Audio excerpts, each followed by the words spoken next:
പിതാവായ ദൈവത്തിൻ്റെയും കർത്താവായ യേശുക്രിസ്തുവിൻ്റെയും കൃപയും സമാധാനവും നാം എല്ലാവരോടും കൂടെ ഉണ്ടായിരിക്കട്ടെ. ഇന്ന്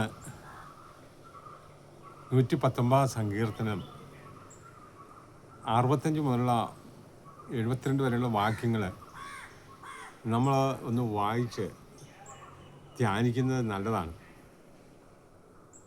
ഇപ്രകാരമാണ്: യഹോവേ, അങ്ങയുടെ വചനപ്രകാരം അടിയന് നന്മ ചെയ്തിരിക്കുന്നു. ഞാൻ അങ്ങയുടെ കൽപ്പനകൾ വിശ്വസിച്ചിരിക്കാൻ എനിക്ക് നല്ല ബുദ്ധിയും പരിജ്ഞാനവും നൽകണമേ. ഞാൻ കഷ്ടതയിലാകുന്നതിന് മുമ്പേ തെറ്റിപ്പോയിരുന്നു. എന്നാൽ ഇന്ന് ഞാൻ അങ്ങയുടെ വചനം പ്രമാണിക്കുന്നു. അങ്ങ് നല്ലവനും നന്മ ചെയ്യുന്നവനും ആകുന്നു. അങ്ങയുടെ ചട്ടങ്ങൾ എനിക്ക് ഉപദേശിച്ചു തരണമേ. അഹങ്കാരികൾ എനിക്കെതിരെ നുണ പറഞ്ഞുണ്ടാക്കി. ഞാനോ പൂർണ്ണ ഹൃദയത്തോടെ അങ്ങയുടെ കൽപ്പനകളെ പ്രമാണിക്കും. അവരുടെ ഹൃദയം കൊഴുപ്പ് പോലെ തടിച്ചിരിക്കുന്നു. ഞാനോ അങ്ങയുടെ ന്യായപ്രമാണത്തിൽ സന്തോഷിക്കും, രസിക്കുന്നു. അങ്ങയുടെ ചട്ടങ്ങൾ അനുസരിക്കാൻ തക്കവണ്ണം ഞാൻ കഷ്ടതയിലായത് എനിക്ക് വലിയ ഉപകാരമായി. 1000 പൊന്മള്ളി നാണയത്തെക്കാളും അങ്ങയുടെ വായിൽ നിന്ന് പുറപ്പെടുന്ന ന്യായപ്രമാണം എനിക്ക് ഏറ്റവും പ്രിയമായിരിക്കുന്നു. ഇതെൻ്റെ ജീവിതത്തിലെ ഏറ്റവും വലിയ സന്തോഷം ദൈവത്തെ ആഴമായി സ്നേഹിക്കാനും ആ ദൈവത്തിൻ്റെ വഴിയെ നടക്കാനും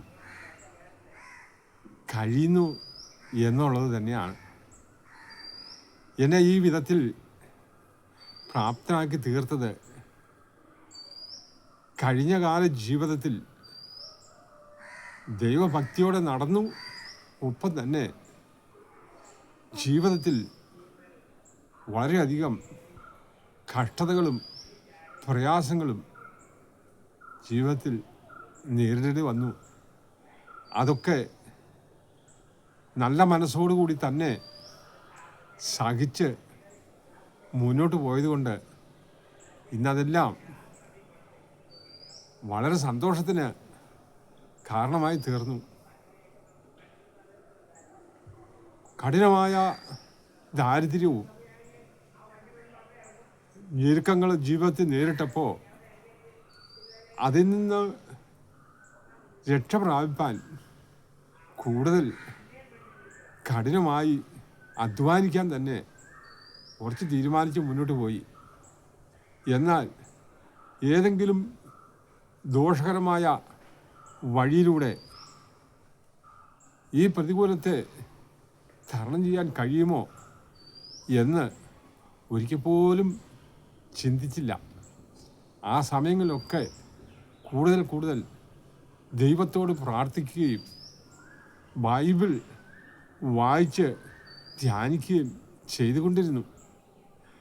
എന്നാൽ ലോകപ്രകാരം സുഖലോലുപമായി നടക്കുന്ന ആളുകളെ കണ്ട് നല്ല വീട്ടിൽ താമസിക്കുന്ന, നല്ല വസ്ത്രം ധരിച്ച്, നല്ല ഭക്ഷണം കഴിച്ച്, നല്ല വിദ്യാഭ്യാസമൊക്കെ ചെയ്ത് നടക്കുന്ന ആളുകളെ കണ്ട് വളരെയധികം അസൂയ തോന്നിയിട്ടുണ്ട്. ഒരുപക്ഷെ ദൈവത്തിന് മുഖപക്ഷം ഇല്ല എന്നൊക്കെ ബൈബിൾ വായിക്കുന്നുണ്ടെങ്കിലും എന്നോട് ദൈവം ഈ ലോകത്തിൻ്റെ ഒന്നും നന്മ അനുഭവിക്കാൻ കഴിയാതെ ഈ വളരെ കഷ്ടത്തിൽ, ഞെരുക്കത്തിലും ഒറ്റപ്പെടുന്ന അനുഭവത്തിലൂടെ ഞാൻ എത്ര കാലമായി ഈ ദുരിത ജീവിതം അനുഭവിക്കുന്നു എന്നൊക്കെ ഞാൻ വിചാരിച്ചു. എങ്കിലും ഇന്നതൊക്കെ എൻ്റെ നന്മയ്ക്ക് വേണ്ടിയായിരുന്നു എന്ന് പൂർണ്ണമായും ബോധ്യപ്പെടുവാനായിട്ട് സാധിച്ചു. ദൈവം കൃപയാൽ ഈ ലോകത്തിൻ്റെ ദുശീലങ്ങളിലൂടെ കടന്നു പോകാതെ മദ്യപാനമോ മറ്റ് പുകവലിയോ മറ്റ് നിർമ്മാർഗ ജീവിതത്തിലൊന്നും ഏർപ്പെടാതിരിക്കാൻ തക്കവിധം ദൈവം കാത്തു സൂക്ഷിച്ചു. അതൊക്കെ എൻ്റെ കഴിവല്ല, ദൈവം സൂക്ഷിച്ചു എന്ന് മാത്രമേ എനിക്ക് പറയാൻ കഴിയുള്ളൂ. ദൈവത്തിന് കൊള്ളാവുന്ന ഒരു മകനായി എക്കാലവും ജീവിക്കേണ്ടതിന് വേണ്ടി ദൈവം ഒരുക്കിയതായിരുന്നു ഈ കഷ്ടതകളെല്ലാം എന്ന് ഓർക്കുമ്പോൾ ദൈവത്തെ എത്ര നന്ദി പറഞ്ഞാലും മതി വരികയില്ല. ഇന്ന് എല്ലാ ദിവസവും ദൈവത്തിൻ്റെ വചനം ഇത്ര സന്തോഷത്തോടെ മറ്റുള്ളവരോട് പറയാനൊരു കാരണമുണ്ട്. പ്രിയമുള്ളവരെ, നാം ദൈവത്തിൽ ആശ്രയിക്കുക, ദൈവത്തെ സ്നേഹിക്കുക. ഈ ലോകത്തിൽ നാം സ്നേഹിക്കുന്ന, നമ്മൾ ഏറ്റവും വിലമതിക്കുന്നതെന്ന് വിചാരിക്കുന്ന മാതാപിതാക്കൾ, സഹോദരങ്ങൾ, ബന്ധുക്കൾ, നല്ല വീട്, പണം, നല്ല ആരോഗ്യം എല്ലാം നമുക്ക് പ്രതീക്ഷിക്കാത്ത സമയത്ത് നഷ്ടമായി പോകും. എന്നാൽ ഒരു നാളും നഷ്ടമായി പോകാത്ത, നിലനിൽക്കുന്ന ഒരു ബലം, ആശ്രയം, അത് നമ്മുടെ ദൈവം മാത്രമേ ഉള്ളൂ. ആ ദൈവത്തെ വിശുദ്ധ ബൈബിളിലൂടെ നമുക്ക് തിരിച്ചറിയാനായിട്ട് സാധിക്കും. ഈ വഴിക്ക് ആരും ഉണ്ടോ ഇല്ലയോ എന്നുള്ളത് നമ്മൾ അന്വേഷിക്കരുത്.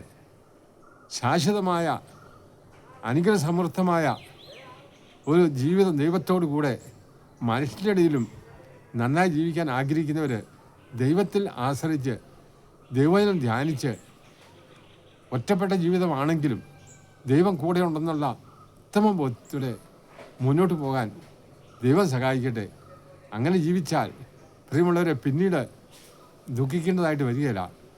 തെറ്റ് ചെയ്യാതെ, ആരോടും കവർച്ച ചെയ്യാതെ, ചതിയോ വഞ്ചനയോ ഒന്നും ചെയ്യാതെ തന്നെ, ദോഷകരമായ ഒരു പ്രവൃത്തിയിൽ ഏർപ്പെടാതെ, കഷ്ടതയെങ്കിൽ കഷ്ടത, ദാരിദ്ര്യമെങ്കിൽ ദാരിദ്ര്യം, ഇല്ലായ്മയോ വല്ലായ്മയോ ഒറ്റപ്പെടലോ എന്തു തന്നെ നേരിട്ടാലും സന്തോഷത്തോടെ അതെല്ലാം സഹിച്ച് നമ്മുടെ കർത്താവായ യേശു നമ്മുടെ ജീവിതത്തിൽ നമുക്കെല്ലാ വിധത്തിലും ഒരു മാതൃകയാണ്. അവിടുന്ന് നമ്മെ രക്ഷിക്കുവാൻ നമ്മുടെ ഇടയിലേക്ക് ഇറങ്ങി വന്ന് എല്ലാ കഷ്ടതകളിലൂടെയും പാപമൊഴിയ സകലത്തിലും നമുക്ക് തൊഴിലിനായി പരീക്ഷിക്കപ്പെട്ടവനായി ജീവിച്ച ആ യേശുവിനെ നമുക്ക് മാതൃകയായി സ്വീകരിച്ച് നമുക്ക് മുന്നേറാം. ഒരു നാളും അവസാനിക്കാത്ത ഒരു നിത്യജീവിതം ദൈവത്തോടൊത്ത്, പിതാവായ ദൈവത്തിൻ്റെ സന്നിധിയിൽ ദൈവപുത്രന്മാരായി ക്രിസ്തുവിനോടൊത്ത് വാഴുവാൻ, ക്രിസ്തുവിനെ അനുഗമിച്ചൊരു ജീവിതത്തിന് നമ്മെ പ്രാപ്തരാക്കുന്ന ഈ വചനം സന്തോഷത്തോടെ ഏറ്റെടുത്ത് എല്ലാം ദൈവവചനപ്രകാരം നടക്കുമ്പോൾ സംഭവിക്കുന്ന പ്രതികൂലങ്ങൾ നന്മയ്ക്കാണെന്ന് മനസ്സിലാക്കി ജീവിക്കാൻ ദൈവം നമ്മെ അനുഗ്രഹിക്കട്ടെ. ദൈവം